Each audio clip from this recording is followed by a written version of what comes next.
YouTuber family सबसे नमस्ते प्रणाम। मैं अनीता यादव के चैनल पे आपका सबका स्वागत है। मेरे भाई बहन दर्शक लोग जितने जन मेरे वीडियो लगते हैं, मेरे गुरु भाई गुरु बहना, मेरे माता पिताएं जो है सबसे हाथ जोड़ कर रिक्वेस्ट करती हूँ जितना जन मेरे वीडियो लगते हैं सबसे। और बहुत सुंदर, बहुत प्यारा, बहुत अच्छा देवी माई के पचरा गीत भजन नवरात्रि चल रहा है, कल ख़त्म हो जाएगा। आप सबसे हाथ जोड़ रिक्वेस्ट करते ही माता का लेकर आई हूँ। अगर जैसा लगे कमेंट करना, लाइक शेयर सब्सक्राइब करना। मेरे चैनल पर जुड़े नहीं तो जुड़ जाना अनीता यादव के चैनल पे। मेरे भाई बहन आप सब सपोर्ट करो, हाथ जोड़ कर रिक्वेस्ट आप प्लीज़ यस करती हूँ कि मेरी देखो अंधेरे में बना रही हूँ, लाइट भी नहीं है।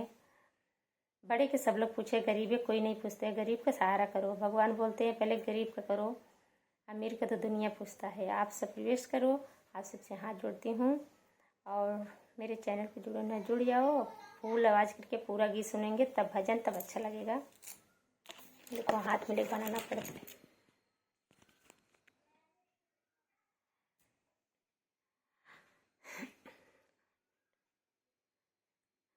घंटा बजाई बे दर्शन लेवई के पड़े हो माई, घंटा बजाई बे दर्शन लेवई के पड़े।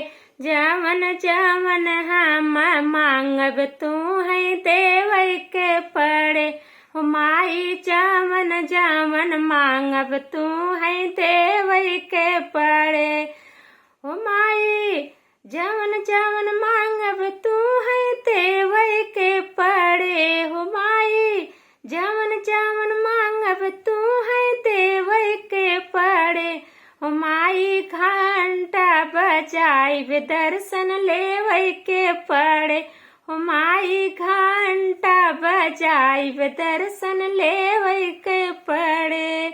धाइल धूपी माई आइले हम दूर से, धाइल धूपी माई आइले हम दूर से।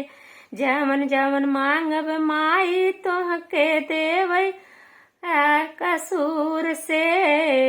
अपने के मांगब माई सोरहु सिंगार, अपने के मांगब माई मांगे क सिंधु माई। पिया कहूँ मरिया तुही बढ़ावे के परे माई, पिया कही आई तुही बढ़ावे के परे माई। पिया कहूँ मरिया तू बनावे के परे माई, सोरहु सिंगार मोर सजावे के पड़े।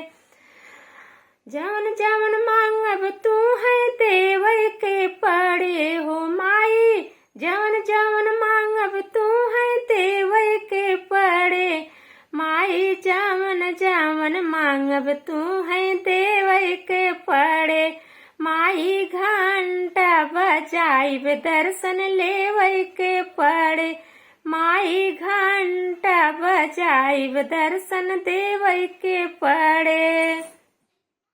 अपने के मांगब माई लाली रे चुनरिया, अपने के मांगब माई लाली रे चुनरिया, लाली रे चुनरिया माई लाली रे चुनरिया।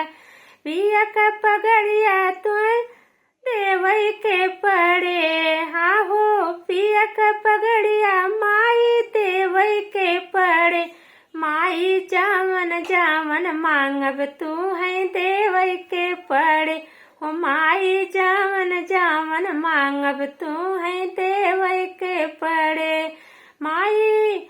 जवन जवन मांगब तू है देवई के पड़े हो माई, जवन जवन मांगब तू है देवई के पड़े माई। आइले दूर से धूपाइल गईले माई, आइले ही दूर दर्शन लेवई के पड़े माई, आइल बाई दूर से दर्शन लेवई के पड़े। बजल ही घंटा माई सुनै के पड़े हो, बजल ही घंटा दर्शन लेवई के पड़े माई जावन जावन मांगब है देवै के पड़े। माई जावन जावन मांगब हम तुम्हें देवै के पड़े। पुनई के मांगे माई बेटी या बेटा हो, या पुनई के मांगे माई अचरा का खेलवना हो, या पुनई के मांगे माई अचरा का खेलवना हो। अरे पिया के ही रोजी रोटी देवै के परे। माई पिया के ही राज दरबार देवै के पड़े। माई जावन जावन मांगब हम तुम्हें देवै के पड़े। माई जावन जावन मांगब हम तुम्हें देवै के पड़े। माई जावन जावन हम मांगब तुम्हें देवै के पड़े। भोर वैसे उठे माई आइले बड़ी दूर से, पाँव में छाला पड़ गया मुहावा सुखेर के। तो हरे चरनिया माई बांगे अचरा खोल के। घंटा बजाई दर्शन लेवै के पड़े हो माई। घंटा बजाई दर्शन लेवै के पड़े। माई जावन जावन मांगब तुम्हें देवै के पड़े। हो माई जावन जावन मांगब तुम्हें देवै के पड़े। हो माई जावन जावन मांगब तुम्हें देवै के पड़े।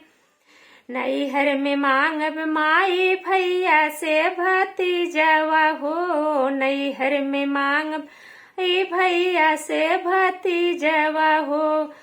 ससुरा में पूरा लिवर देवै के परे हो माई। ससुरा में सजल पलिवर देवै के परे। माई जावन जावन मांगब तुम्हें देवै के पड़े। माई जावन जावन मांगब तुम्हें देवै के पड़े। नैहर में मांगे माई भैया से भतीजवा। ससुरे में मांगे माई खुश परिवारवा। अरे नैहर ससुरार तुम्हें देखे के पड़े हो माई। नैहर ससुरार तुम्हें जगावे के पड़े।